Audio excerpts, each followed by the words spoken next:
Bismillahirrahmanirrahim. Assalamualaikum warahmatullahi wabarakatuh.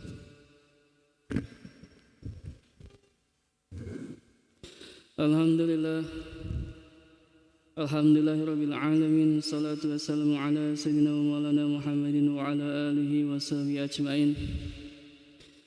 Kembali kita panjatkan syukur kita kehadirat Allah Subhanahu wa taala berkat limpahan rahmat dan hidayahnya. Dan salawat dan salam kita andalkan kepada baginda Rasulullah SAW. Hadirin jamaah subuh yang muliakan Allah Subhanahu wa taala. Baginda Rasulullah SAW bersabda, "Alamul iman as-shalah." Tandanya imannya adalah salat. Jadi seseorang ini baik imannya ini adalah ketika seorang ini bisa melaksanakan daripada sholat. Maka dahulu baginda Rasulullah SAW ketika tiba waktu sholat maka mengajarkan kepada para sahabat bagaimana sikapnya seorang yang beriman ketika azan berkumandang. Terdapat satu riwayat dari Sayyidatina Aisyah radhiyallahu anha. Dulu pernah para sahabat ini berbincang-bincang dengan baginda Rasulullah SAW. Fa idza hadarati sholatu, akan tetapi ketika tiba waktu salat, qoma, maka baginda Rasulullah dia berdiri. Ka'annahu lam ya'rifna, seakan-akan dia ini tidak mengenal kami. Walam na'rifhu, dan kami pun seakan-akan tidak mengenal dia. Jadi salat ini panggilan jiwa, panggilan hati. Abdullah bin Abbas radhiyallahu anhu mengatakan ketika seseorang dipanggil untuk sholat maka pada hakikatnya ia dikehendaki oleh Allah mendapatkan kebaikan dari Allah. Dan orang yang tidak bisa memenuhi panggilan itu memang tidak dikehendaki Allah mendapatkan kebaikan. Maka di dalam sholat ini hadirin, di samping Allah janjikan pahala bagi orang yang menunaikan, juga Allah janjikan tentang penghapusan dosa-dosa kita. Jadi ada dua janjinya, ada pahala, ada dosa, ada kafarah, ada penghapus dosa. Di dalam Sahih Ibnu Hibban ada satu riwayat dari Abdullah bin Umar radhiyallahu anhuma mengatakan, innal abda itqama yusolli, sesungguhnya seorang hamba Allah ketika dia berdiri untuk sholat, atta bidunubihi, maka berdirinya ini dengan membawa dosa-dosa. Waktu berdiri saja sudah membawa dosa-dosa. Fawudiat, maka ketika dia membuat dosa-dosa, Allah Subhanahu wa taala ampuni dari dosa-dosa itu. Fakullama ruku'a wa sajada, jadi ketika dia membuat dosa, waktu dia rukuk, waktu dia sujud, tasaqatat, maka dosa-dosa itu berguguran daripada dirinya suatu. Jadi bagaimana kewajiban kita menyempurnakan daripada sholat. Karena sejauh mana sempurna sholat kita, maka sejauh itulah pahala dan dosa-dosa kita akan Allah ampuni. Maka dalam kesempatan pada pagi hari ini kita akan melanjutkan masih tentang kitabus shalah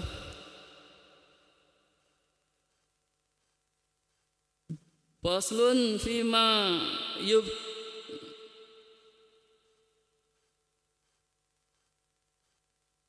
yubtulu sholata.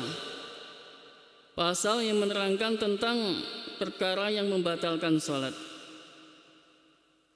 Tabtulu sholatu bil kalam walau biharfaini au biharfin mufhimin ila nasiya wa qala wa bil af'alil kasiratil mutawaliyati kasalasi harokatin. Termasuk perkara-perkara yang menjadi sebab batalnya sholat kita adalah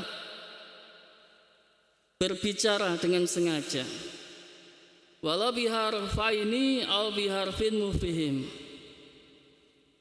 walaupun dengan dua huruf atau satu huruf yang difahami. Ila nasiya wa qala, kecuali apabila dia lupa ataupun bicaranya sedikit. Jadi berbicara di dalam sholat ini adalah bisa membatalkan sholat. Labil isyarati walau min ahrosa. Kecuali apabila dia ini memberikan isyarat walaupun dari orang yang bisu, itu tidak membatalkan sholat.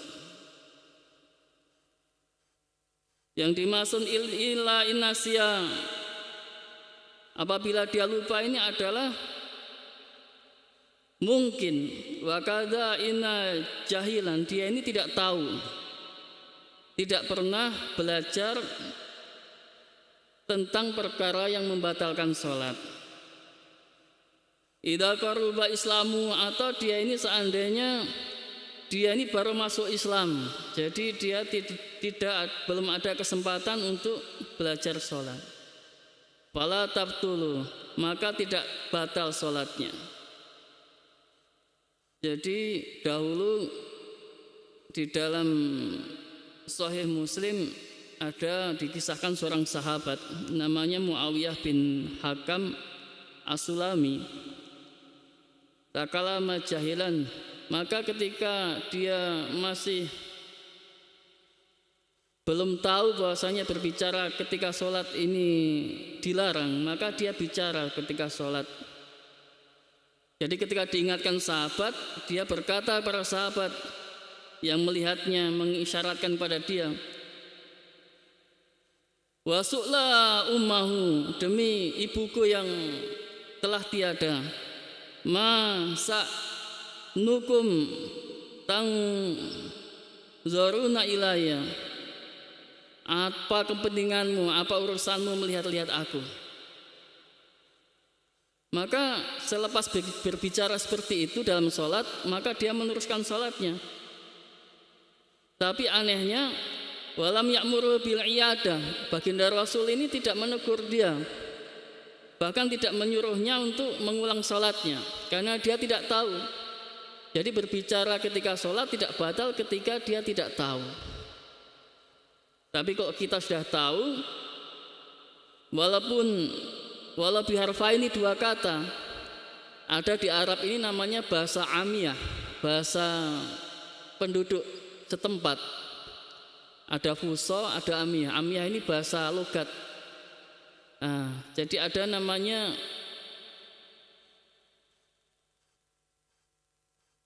bahasa singkatan. Ketika dia mengatakan wikoyati, janji ya, maka dia cukup mengatakan bi, itu sudah paham, sama-sama paham. Nah ini kalau dipahami oleh sama-sama orang yang berbicara, maka ini membatalkan sholat. Selanjutnya wabil af'ali kasiratil mutawaliyah, yakni melakukan perbuatan yang berurutan, berturut-turut. Wabil harokatil mufritoh, dan melakukan gerakan-gerakan yang berlebih-lebihan. Wabi ziyadati ruknin fi'liyin, atau menambah dengan sengaja rukun-rukun fi'liyah, gerakannya ditambah, sujudnya, rukuknya ditambah. Ini juga membatalkan sholat. Wabil harakatil wahidati lila'ibin, atau melakukan gerakan atau perbuatan satu kali tetapi niatnya dengan main-main, tidak gatal tapi garuk. Ini kelihatannya sepele, satu kali, cuma kalau niatnya main-main maka hati-hati bisa membatalkan sholat. Tetapi au fi ghairi sholatil khauf, ada pengecualian untuk satu perbuatan atau gerakan yang banyak, kasalasi harokatin, yang 3 kali secara berturut-turut, untuk sholat-sholat yang ada uzur, seperti sholat dalam keadaan takut, sangat takut. Wa naf'i safar, sholat dalam keadaan safar ketika berpergian. Atau wasiyali nahwi hayatin alaih. Ini ulama mengatakan ketika kita sholat mau digigit ular, maka kita lari atau kita menjauh dari gigitan ular. Ini tidak membatalkan sholat karena dalam keadaan uzur. Nah, ini masalah gerakan sholat.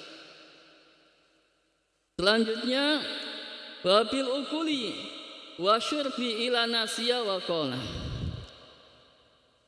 Sebab daripada membatalkan sholat selanjutnya adalah makan dan minum dengan sengaja. Ila nasiya wa qala, kecuali dia ini lupa atau dia makan sedikit. Jadi makan sedikit di sini ulama menyampaikan, ada seorang ulama namanya Al-Qadhi Husain. Dia mengatakan in akala aqala min simsi'atin. Jadi kita makan sedikit, kecilnya ini sebatas biji wijen. Jadi ada yang nyelip di gigi, ini tidak membatalkan sholat apabila kita telan. Lam tabdul, tidak membatalkan sholat. Tetapi menurut qaul yang sahih, ini batal sholatnya. Jadi kalau ada makanan yang terselip, lebih baik dikeluarkan. Keluarkan, dibuang di saku kita. Ini tujuan saku ini salah satunya itu. Nah, jadi makan atau minum ini membatalkan daripada sholat kita. Tidak membatalkan wudhu tapi membatalkan sholat. Jadi tidak boleh. Walaupun permen, permen. Nah, ini sholat sambil makan permen ini dosa juga. Apa namanya, batal juga. Selanjutnya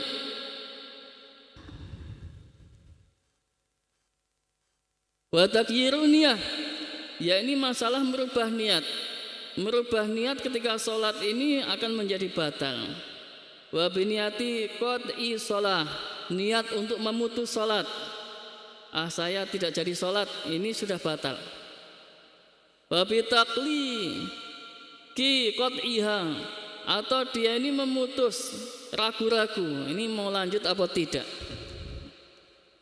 Wa bitaradudi fihi, atau bimbang, ini rumah sudah dikunci belum, ini saya lanjut apa tidak. Ini termasuk perkara-perkara yang kelihatannya niat tetapi bisa membatalkan sholat.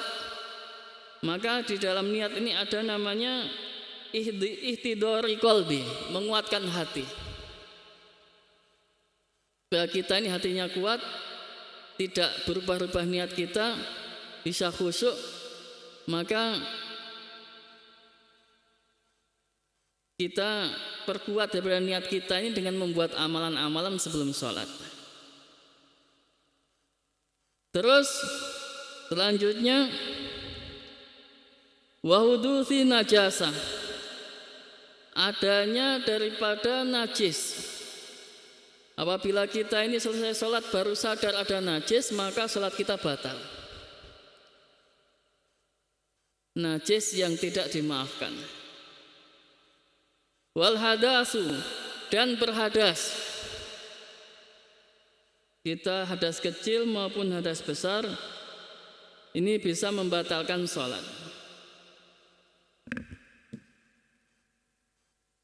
Jadi apabila kita kentut, maka untuk memastikan batalnya sholat kita, ulama menyampaikan kita harus dengar kentut kita atau kita tercium bau kita. Nah, karena ada juga kelihatannya ragu-ragu kentut, tapi padahal bukan kentut. Ini untuk lebih hati-hatinya kita.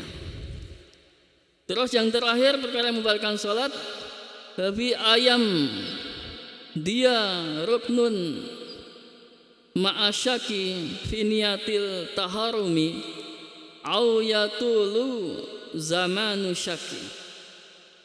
Maksudnya terlewat atau terlupa satu rukun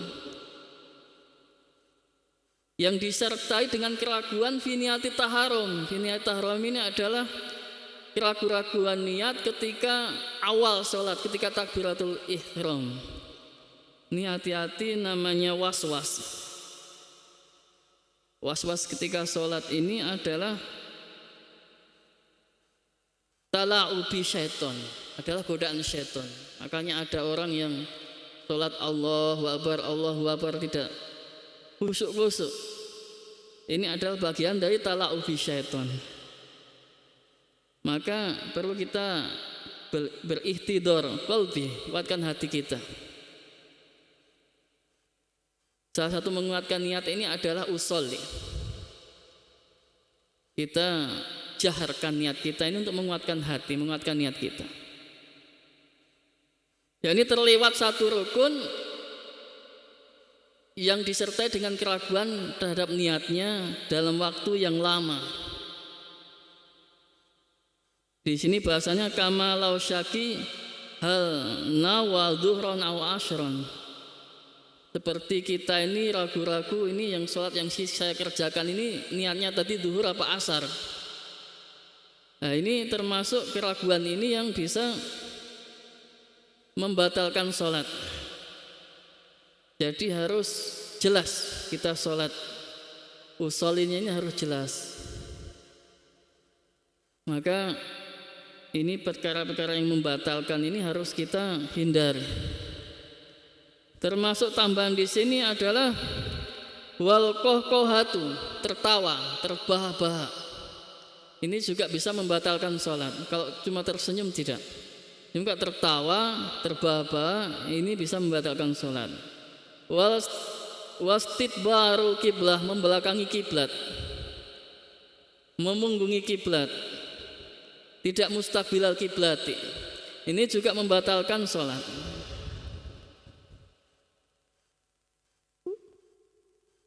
Wangkisyaful aurah, terlihat aurat, ini bisa membatalkan sholat juga apabila tidak segera ditutup. Kalau kita terlihat aurat terus ditutup, ini tidak membatalkan sholat. Tetapi kalau terlihat aurat dibiarkan, ini maka sholat akan menjadi batal. Maka di SWT ini perkara yang membatalkan sholat ini kelihatannya sepele saja. Cuma apabila kita kerjakan terus-menerus dan kita tidak tahu, maka akan menjadi dosa. Dosanya apa? Dosanya ini karena kita tidak mengulangi sholat yang batal itu tadi. Jadi ini perkara-perkara yang harus kita ketahui. Silahkan apabila ada yang mau bertanya, saya berikan kesempatan.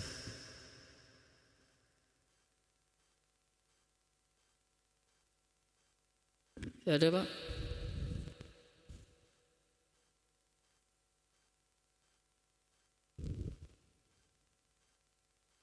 Ya, semoga Allah Subhanahu wa taala senantiasa memperbaiki daripada sholat kita.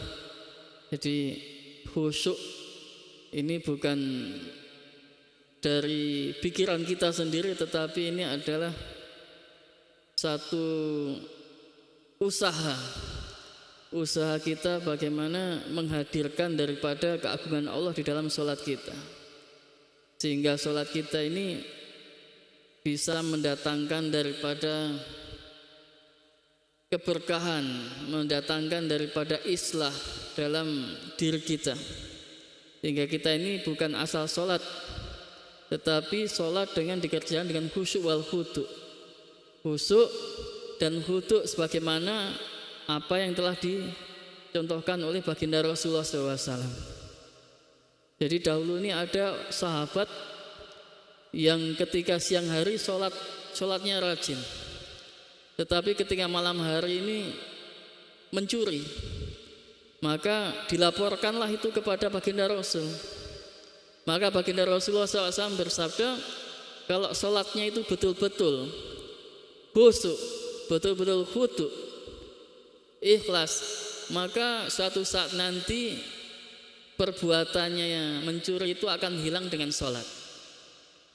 Lebih baik kita sholat pikiran kemana-mana daripada kemana-mana tapi tidak sholat. Jalan kemana-mana tapi tidak sholat.